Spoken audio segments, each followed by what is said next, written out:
네, 안녕하세요. 코인드라이버 이진환입니다. 2024년 7월 11일 오후 2시 54분 방송 시작하도록 하겠습니다. 이번 하락의 주범은 크게 두 가지였습니다. 마운트곡스 그리고 독일 정부의 매도요. 가장 크게 두 가지가 이 시장을 흔들었지 않았을까 싶습니다. 개인적으로는 마운트곡스보다는 독일 정부의 매도를 더 크게 보고 있습니다. 비트는 지난 시간에도 말씀드렸다시피 일봉상 올라갈 수 있는 부분이 한계가 있다고 말씀을 드렸고요. 그 기준은 59,500을 다시 돌파하기는 쉽지 않은 차트가 만들어졌다라고 말씀을 드렸습니다. 그러다 보니까 그때 잡아들였던 이 저항 부근을 터치를 하지 못하고 또다시 윗꼬리의 일봉상으로 길게 나왔고요. 59,450까지 갔다가요. 일봉상 또다시 윗꼬리를 달고 현재 위치로 이어지고 있습니다. 자리를 주는 게 쉽지 않기 때문에 지속적으로 이렇게 일봉상으로 많이 흔드는 모습이 나올 거라고 말씀을 드렸는데 업비트 차트로 봤을 때 알트코인들이 일부 반등을 하다 보니까 이 와중에 여러분들은 이런 생각이 들 겁니다. 이러다 올리는 거 아니야? 하는 불안감이 계속 있을 것이라 보는데요. 일단 저는 추세 자체는 일단 꺾였다라고 말씀을 드렸죠. 그렇기 때문에 그 부분에 대해서 오늘 좀 더 얘기를 해보고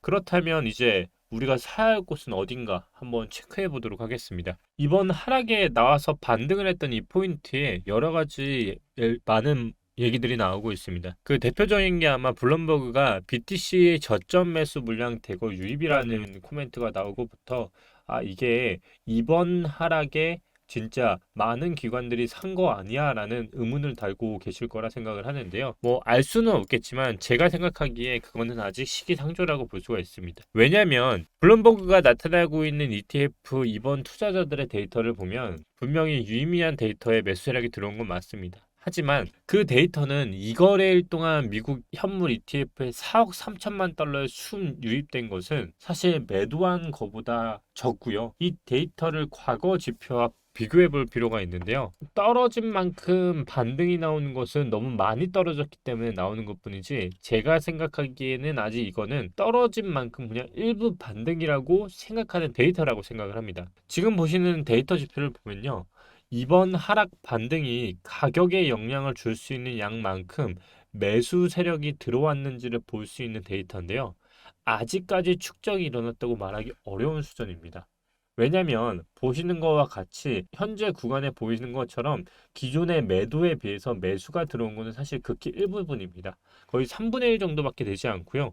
과거 우리가 상승에 있어서 들어온 구간이 이번 상승장에 실제로 의미 있는 축적이 일어났던 구간들이 있습니다. 그게 바로 17K와 20K 그리고 66K입니다. 17K와 20K 구간은 우리가 ETF 이후에 한번 비트코인이 대하락을 맞았던 바로 이 시기였죠. 코로나 이후에 유동성이 확 들어온 시기에 쌍봉을 만들고 그 다음 하락을 했던 이 기간 무려 2021년 11월 13일부터 2022년 11월 20일까지 약 1년 동안의 하락을 턴시키는 그 위치가 바로 이 17K와 20K의 매수 들어왔던 위치였습니다. 이게 1차적으로 턴을 했던 턴라운드 기간이었고요. 또 하나 말씀드렸던 20K 그 후에 40K, 66K 어떤 구간입니까? 바로 ETF 출시 이후에 그 구간입니다. 일부 알트들은 분명히 반등이 나왔지만 사실 그것은 떨어진 만큼 일부 부분 나오는 것뿐이지 3분의 1의 반등밖에 나오지 않았습니다. 결국 추세조차 넘지 못하고 또다시 지금 빠지고 있는 형세가 만들어지고 있습니다. 결국 이번 반등에 들어온 양은 사실 매도에 비해 턱없이 부족한 것을 알 수가 있고요. 저는 여기서 한 번 더 빠지는 것을 포인트로 생각을 하고 있습니다. 결국 언제쯤 먹을 만한 구간이 올까요? 언제쯤 우리가 손절한 50%의 구간에서 다시 들어갈 수 있는 구간이 올까요? 라고 궁금해 하실 텐데요. 일단 현재 많이 떨어진 만큼 현재 위치가 어딘지를 체크해 볼 필요가 있을 것 같아요. 일단 지금 구간도 제가 최초의 손절이라고 말씀드렸던 59,500보다 현재 1,500달러 밑으로 내려온 상황입니다. 하지만 지금으로 보면 우리는 어느 구간에 있냐면 과거 우리가 항상 쌍바닥으로 빠지는 그 패턴 중에서 외바닥 구간에서 지금 멈춰져 있습니다. 보통 쌍바닥에서 많이 빠진다라고 하는데요. 과거 이 수익 구간들의 지표 데이터를 보면 바로 채굴자들의 수익성이 얼마나 높은지를 나타내는 바로 온체인 데이터 지표를 볼 필요가 있어요. 이 지표는 일반적으로 하락장의 바닥을 찾기에 되게 좋은 지표인데요. 상승장에서는 조정 구간의 끝을 예상하기에 굉장히 좋습니다. 빨간색 동그라미 부분은 상승장에서 채굴자들의 수익성이 빠르게 감소하면서 이 지표가 급락하는 경우들입니다. 잘 알다시피 지금은 채굴 단가보다도 훨씬 내려와 있고요. 그 얘기는 결국 채굴자들의 수익성이 굉장히 낮다라는 겁니다. 2016년과 2022년 이 두 구간을 보면 상승장에서 이 지표가 크게 하락한 적이 있었습니다. 그 뒤에 강한 하락이 나왔습니다. 그 하락은 쌍바닥 패턴일 때 나왔고요. 지금 또한 외바닥을 지나 쌍바닥의 가장 큰 하락이 나올 시점이라 보고 있습니다.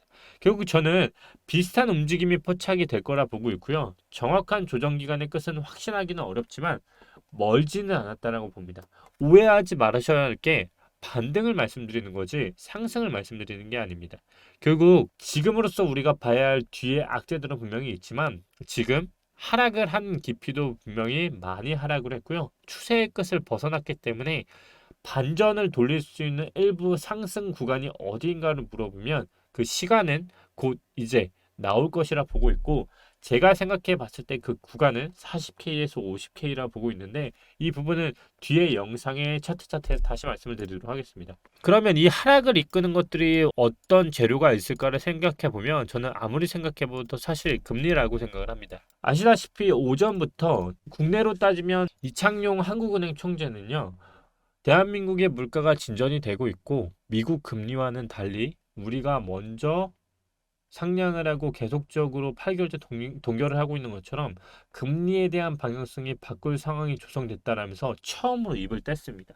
이 얘기는 결국 금리라는 이슈가 건들게 되면 어떤 상황에서든 시장에 영향을 미치게 될 겁니다. 기존에 우리가 금리가 인상이 되면서 시장에 타격을 줬던 것처럼 금리가 인하하게 되면 그 또한 타격이 올 거고요. 저는 늘 말씀드리지만 금리 인하는 시장에 충격을 주는 방향이 될 것이라 보고 그것은 결국 하락이 될 것이라고 계속적으로 주장해 왔습니다. 미국 또한 마찬가지입니다. 기존의 기조와 다른 스탠스를 내고 있죠. 바로 고금리가 너무 장기간 유지하면 경제 성장 위험에 빠뜨릴 가능성이 있다라고 하면서 금리 인하를 슬슬 언급을 하고 있습니다. 대표적으로 금리 인하는 두 개로 나눠지게 될 겁니다. 바로 9월과 12월.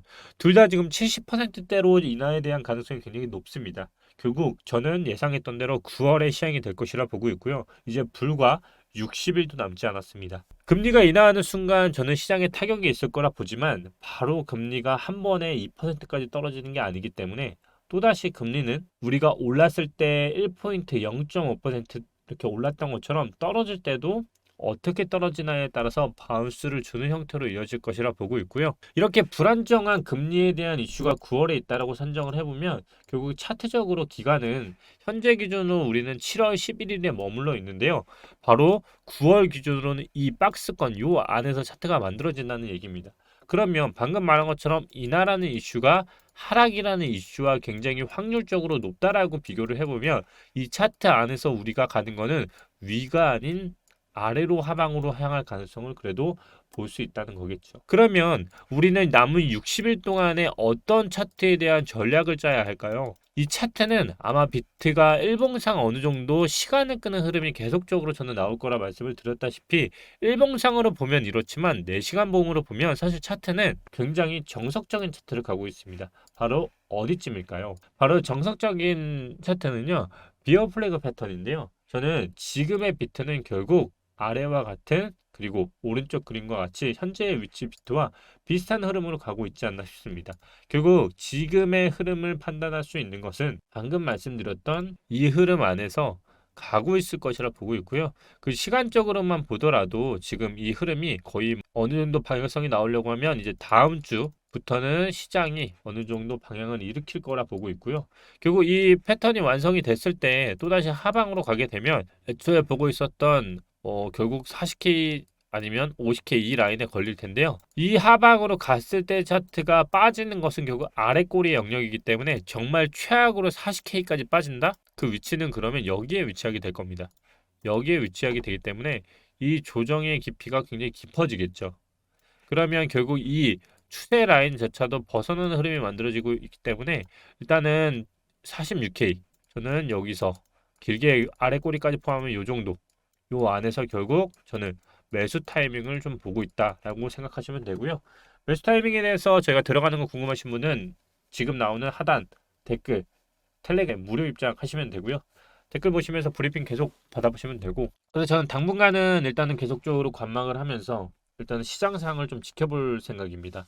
그런데 지금 상황에서 턴을 할 수도 있겠죠. 하지만 저는 계속적으로 말씀드리는 바로 턴 라운드를 하는 구간은 이제부터는 쉽지 않을 거다. 그래서 저는 크게 봤을 때 삼각수렴상 이 추세 라인을 지나는 이 라인이 완성되는 이 라인으로 지금 갈 것이라 보고 있고요.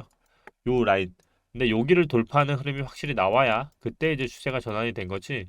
여기조차 지금 하지 않고 있는 이상 저는 돈을 잃는, 돈을 버리는 행동이라 보고 있습니다. 우리가 어느 정도의 깊게 구덩이가 남아 있는지는 아무도 모릅니다. 하지만 저 또한 이번 장에서 제가 생각했던 추세를 완전히 벗어나고 과감하게 일부 코인을 손절한 만큼 저 또한 어떻게 보면 멀리 봤을 때는 시장이 우상향을 할 것은 알지만 그 우상향을 계속 지켜보기에는 사실상 그게 오히려 더 큰 로스를 만든다는 걸 알고 있기 때문에 남은 구덩이들을 얼마나 잘 피하느냐가 이제부터 가장 큰 관건이 될 것이라 생각합니다.